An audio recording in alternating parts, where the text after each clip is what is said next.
You're listening to a Frequency Podcast Network production. The Brock and Dalby Podcast. This is the Brock and Dalby Podcast. Welcome to Friday. My name is Brock. I'm Dalby. Today, if you didn't know, is Friday the 13th. Oh, yeah, you're right. Normally I would know that because it's my mom's birthday today, but I forgot about the Friday part. I was born on Friday the 13th, actually. Were you? Yeah. That explains so much. As always, every Friday the 13th, me and Courtney do a huge Friday the 13th marathon, but I will say to everyone out there, be careful. I know anyone who believes in bad juju, today's a rough day, but most importantly, do yourself one favor. Do not have sex today. That's the big key, eh? As someone who has seen every Friday the 13th movie like 100 times over, if you do the deed today, you gonna die. There's a chance. Not everyone dies. Everyone who has sex in Friday the 13th, dead. Honestly, if you are worried about your kids, maybe engaging in activities, show them this movie and be like, this is what happens. Although at the same time, if you were to have sex today and survive, at least now you know you're the main character. Yeah. You are the star of the show. You got plot armor. I'm deadly. The Brock and Dalby Podcast. The Brock and Dalby Podcast. You know how when you go to like gas stations or Circle K's, they've got those free nacho cheese dispensers? Oh, yeah. Whether you buy the little plastic package of nachos or if you buy like a hot dog, you can put it on there or whatever. Do you know if that's free or not? I mean, I don't think I've ever seen an employee policing the cheese station, but at the same time, I have to assume you can't just roll in off the street with your own, those little Dixie cups and be like, cheese me, please. I'm curious because I was reading this story. There's a guy that works at a gas station in New Orleans who was arrested for assault after he beat up a man with a baseball bat who he claims was getting too much cheese from the nacho cheese machine. Jesus, that feels like an overreaction. And the question in place is can you get it for free, A? And B, how much cheese is too much cheese even if you're paying for it? Where do you draw the line? Because it does sound like this man down in New Orleans, from the way you said it, it sounds like he was entitled to the cheese, but took more than maybe was an acceptable amount according to the bat-wielding maniac behind the counter. Because it's one of those things, I mean, everybody's nachos or maybe chili cheese dog is a little different than each other. Who are you to tell me what is too much cheese? Right, if I buy a hot dog and I'm swiping it back and forth, I'm building a little cheese pyramid on it. Maybe I cup my hand at the end of the bun, I get a little extra cheese in my mitt. Who's to say that I'm wrong? It's the same thing I guess most fast food places don't do it anymore, but the ketchup dispenser, is there a certain limit where they'll cut you off? Where they have those little paper cups. If I take 6 of those back to my table, have I been greedy? The idea of getting cut off by someone at a fast food place and being like, hey, man, I think you've had enough. The manager comes and puts himself between you and the ketchup and is just like, sir, I'm going to have to ask you to go back to your table or you're going to have to leave. Yeah. But I haven't got any mustard yet. Could you show up with a Ziploc bag? And just fill your boots. Yeah. I'm taking it home. It's to go. That's what you could say, right? I'm just picturing you sitting outside with a Tupperware of gas station cheese. Just with a spoon, just they don't charge you for this stuff? It's great. Great life hack, honestly. The Brock and Dalby Podcast. How can I help you? Hey, good morning. I just had a quick question for you. Yeah. So you know the nacho cheese dispensers that you guys have there? Yeah. Is the cheese free, or do I have to buy a product to use the cheese? You have to buy, yeah. Okay. And I was just also wondering, is there a certain amount of cheese that I can take? We have dispensers, so you have to put on the nachos, so you have to open the box and then you can put on the cheese. Yeah. I was just wondering, how much cheese could I take, though? It's upon you. Yeah? Is it, unlimited cheese, basically? No, we have dispensers, so as much as you like, you can put on the nachos. So as much as I want? Yeah, only for the nachos, yeah. So a cup or 2 cups, that's it. Could I fill up a large Polar Pop or something? No. Okay. All right. Okay. All right. Perfect. That's all I needed. Thank you very much. Yeah, thank you. Yeah. There we go. There you go. So There we go. don't go in and just try to take the cheese. You have to purchase something cheesable to have access You have to to the be a machine. paying customer, basically. But at the very least, at the store this guy works at, if you get a little wild with the cheese quantities, he's not going to hit you with a bat. It's like using the bathroom. Right. Yeah. Yeah, you... Wait. Explain. Okay, I agreed with you way too fast. Rough comparison, but a lot of places will make you pay for something to go Okay. use the bathroom, is what I'm saying. And then you can use it as much as you want. Is that Technically... we have Lionel text in here. He says, I walked into a Taco Bell once and dumped the entire hot sauce bin into my backpack, turned around and left. No purchase necessary there. Oh, God. We did get a voice message from Ryan here. Let's see what he says. I used to work for a Starbucks, and we'd have people come and fill up cups of milk, like soy milk and lactose-free milk, and just expect that was okay because they bought a coffee. I'm sure the guy who got beat with a bat, that wasn't a one-time thing. This guy's probably a repeat offender. A repeat cheese offender? Never thought about it, but people probably do that with coffee a lot, eh? Oh, yeah. Oh, 100%. People come in, they take the stir sticks, they take the cups. You'll watch people, like, if you have access to the cups, they'll double cup. I don't know what you're doing with that extra cup at home. They'll triple cup, lids, sugar packets, all kinds of stuff, man. I wonder if you could take unlimited ice then. Like if you buy one drink, or is it the amount that you could fill up in the cup? Well, I mean, here's the thing. No matter how much ice you take, how are you getting it home? Sure. Right? Like, I could take all the ice in the world. It's going to melt in the parking lot. I think if you bring a cooler and put it up to the ice machine, they're going to have something to say. Sure. You're probably going to be asked to leave. We do got another call coming in here. Hey, you got something to add here? Yeah, just order your biggest size of coffee and then fill it completely full of sugar. Put the lid on it and then just pay for it. No coffee at all, just sugar? Yeah, sugar's expensive now. What, $3-4 a bag?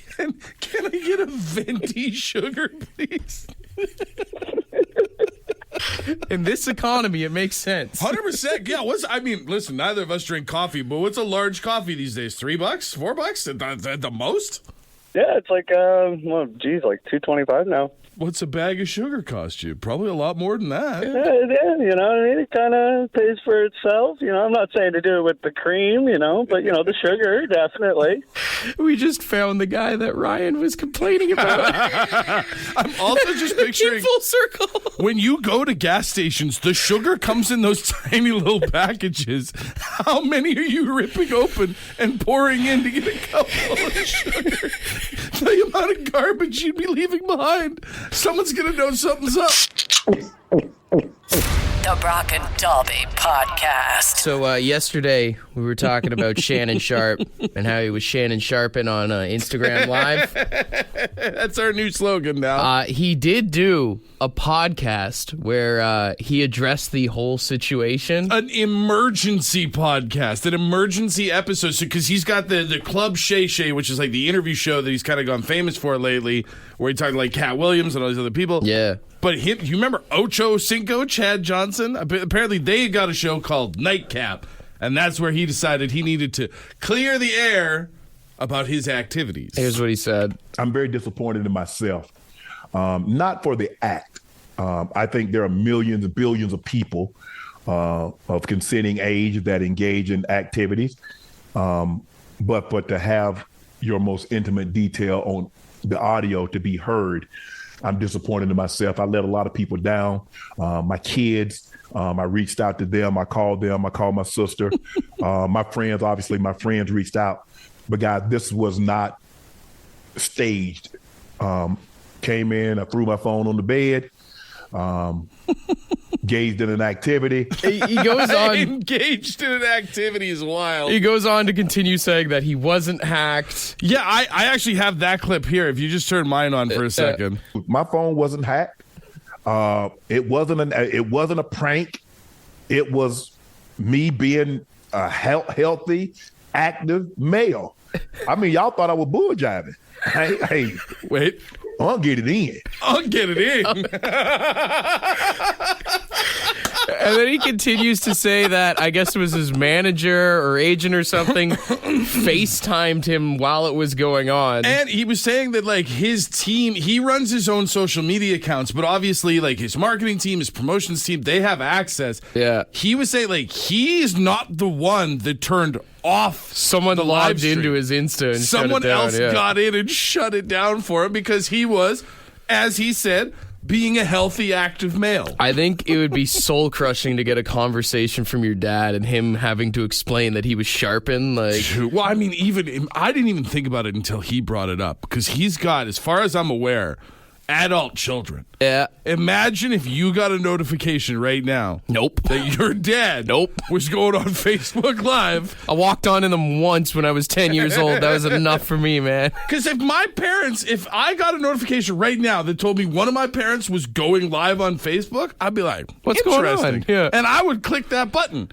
And I would never be the same person ever again. The best part is before the podcast started, he runs ads like every other podcaster does. Yeah. And smart of them, they knew this podcast was going to get millions of views, so they started with the ads. Hello, I'm Shannon Sharp, and I'm a Rose sponsor. Do you want hotter, more spontaneous sex? Rose Sparks can help. Sparks are raised at Here I am. Whichever company signed up to give him an ED ad, Yeah. a round of applause. That is capitalizing right there, man. Rose Sparks ED combo drug. It's a combo of Viagra and Cialis. And he was like, listen, y'all are here because I went on Instagram Live and I started sharpening. And if you want to be like me... Shannon Sharp's like, you know what I do? I bring the... Shannon Sharp needs to team up with the Costco guys. This is the Brock and Dalby Podcast. Apparently, the Vans Warped Tour is making a comeback next summer. They're apparently going to team up with Live Nation and bring the tour back. We've seen a lot of these nostalgia tours as of late. You know, your mom has probably tried to buy tickets to go see like the New Kids on the Block, Backstreet Boys tours and stuff like that. Well, I'm curious, though, what it's going to be. Is the Vans Warped Tour going to be what it used to be? Because, I mean... For people that grew up in the 90s, it was a lot of, like, punk stuff. And then as it got to when I went to the Warped Tour, it was like... Scene kind of stuff. Got a little more core. Is it going to be a nostalgia tour, or are they just going to make the Vans Warped Tour what it was for kind of the youngins to go check out new music? My thought is because Live Nation is involved. Live Nation, as we all know and hate, is all about making money. And nostalgia makes money. Whereas, like, the old Warped Tour would have a couple of, like, those big bands, but it was a lot of up-and-coming bands, right? I think they should have two Warped Tours. Okay. They should have the Vans Warped Tour for, like, the youngins, and then they should have the Nostalgia Warped Tour, but maybe get a new sponsor. It could be, I don't know, like the Dr. Scholl's Warped Tour. The Icy Hot Warped Tour. Yeah. Yeah, exactly. Something for all the people that are, like, 30, 40 years old now, right? Yeah. You went to Warped Tour back in the day, and now if Warped Tour could be over by 7 or 8 o'clock, you'd be pretty happy. What is it? The New Balance Warped Tour, the Nike Air Max Warped Tour? I would go to the Air Max Warped Tour 100%. Just white Air Maxes as far as the eye can see. Each one of them was just a little tint of green from mowing the lawn. Just a little hint of green in the paint job. The Rogaine Warped Tour. It's very fitting, actually. The Finasteride Tour. The Blue Chew Warped Tour. They just have a divorce attorney sponsor the whole tour. It's some middle-aged dude bought the sponsorship himself. It's the Sharon Please Take Me Back Warped Tour. Instead of handing out Monster Energies, they're handing out insures to people. The Mazda Miata Warped Tour. For your midlife crisis. We used to go, and as a teenager, they'd have people handing out rubbers. Yeah. Instead, they're just handing out Tums to everyone. It's a vasectomy doctor booking appointments. The Brock and Dalby Podcast. The Brock and Dalby Podcast. Is it real? Is it fake? Do we even care? Let's find out. Hotels.com, one of them websites you can go on and allegedly find cheap deals on places to stay when you're traveling, released a list of some of the more unusual items forgotten in hotels by guests, as reported by the people who clean the rooms. Okay. I just thought about this. You have to think there's probably some stuff that gets left behind that doesn't get reported. Like the people cleaning the rooms just go, that's mine now. Oh, yeah. And take it with them. Yeah. But the honest ones do report some things. So I've got some fake, some real, some submitted by our friends listening at 762-555. And I'm going to run through them. You're going to tell me if these are actual things that were found in hotel rooms left by guests. Or it's fake. Or if it's fake. All right, let's go. All right, first one, a raccoon in the bathroom trapped with the door closed. That sounds like a Florida man story. I'm going to say yes. No, it's a fake story because the actual story is that it was a lizard. Which makes it even more Florida. What am I saying? Man. If it was a Florida man, it would have been an alligator or something. Yeah. Oh, for one. Next is a high-end watch worth 7 figures.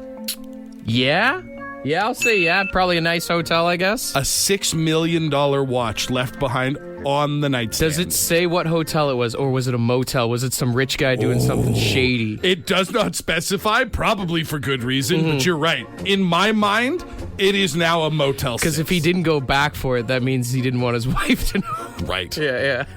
Next one, you're 1 for 1, or 1 and 1. 2 full leg casts, a left and a right, cut off and left behind.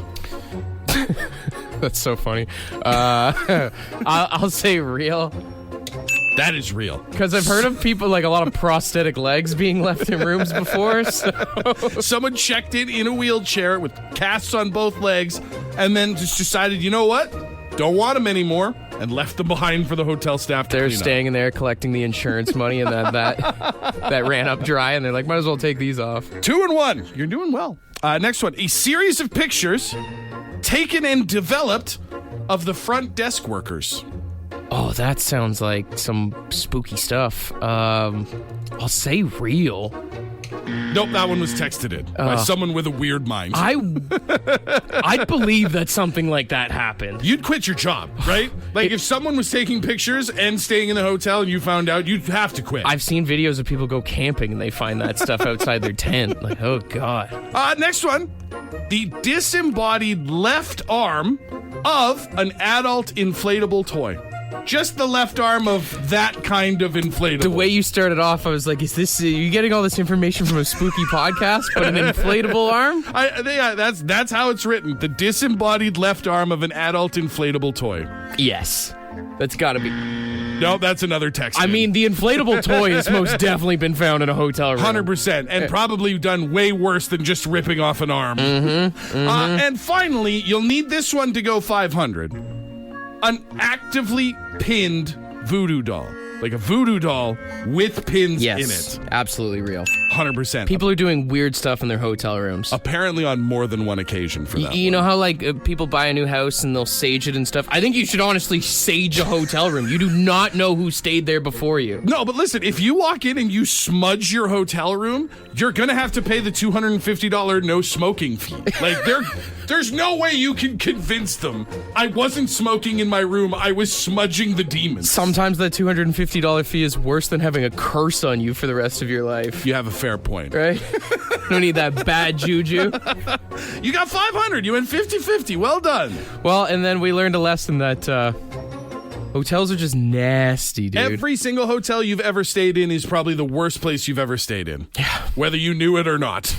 You don't know who's been in there before you is the biggest thing. And what they were doing. You should honestly be able to get a background check of who stayed in the room before you. Show me the room facts. Yeah. The Brock and Dalby Podcast. You know Santa's Village out in Bracebridge there? Oh, yeah. I've never been, but I've seen the signs on the highways and stuff. Great place to take the kids. They'd love it.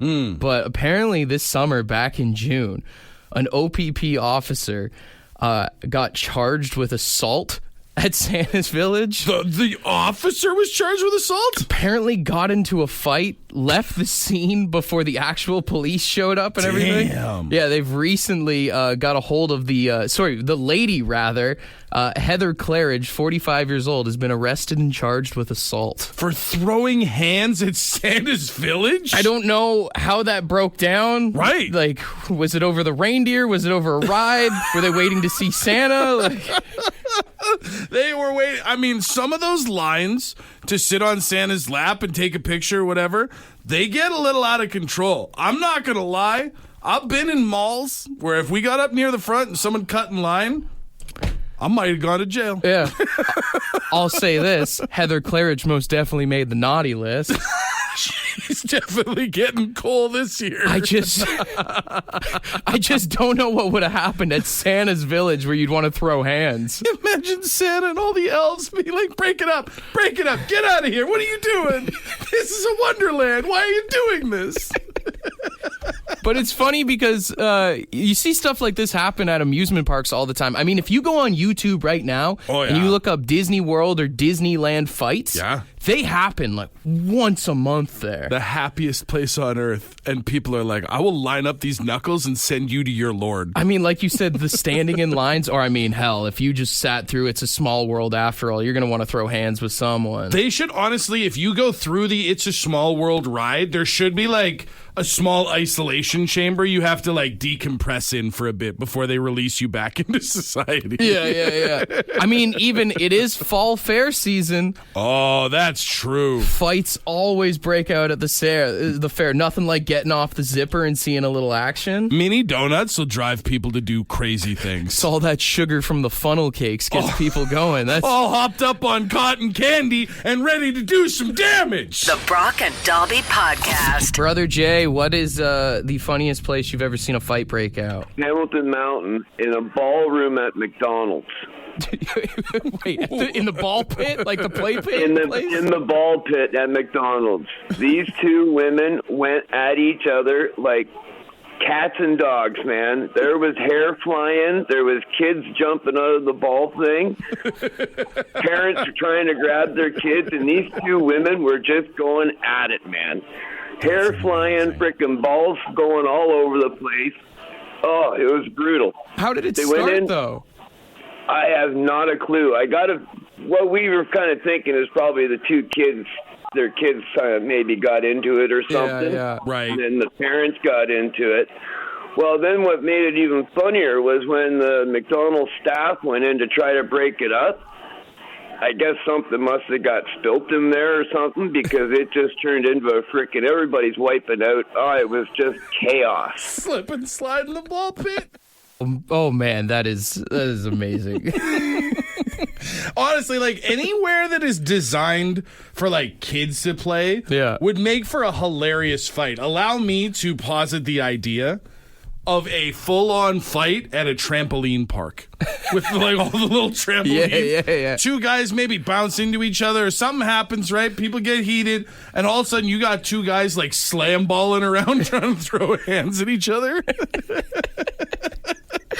That would be amazing, especially if they have one of those sticky walls and you're the guy that's like stuck on the wall. Oh, dude, yeah, you push the guy, he's stuck on the wall, now you're just feeding him shots. That's how you win right there. Teeing him up. We got a lot of texts in here at 762-555. Someone said at our recent Mother's Day celebration. No. Would love to know the details on that. Nah, Mother's Day. Was it a couple of moms going at it? Or I was going to say, the only way that this fight is okay is if mom was involved, maybe even started it. Anything else than that, you're disrespecting your mother. We've got two different people texting in about Calypso Water Park in Ottawa. Which, like, Water what was park's a tough place. Was to it fight. in the wave pool? Was it by the slides? You're trying to fight somebody. You're just being battered by waves. You're trying to regain your balance.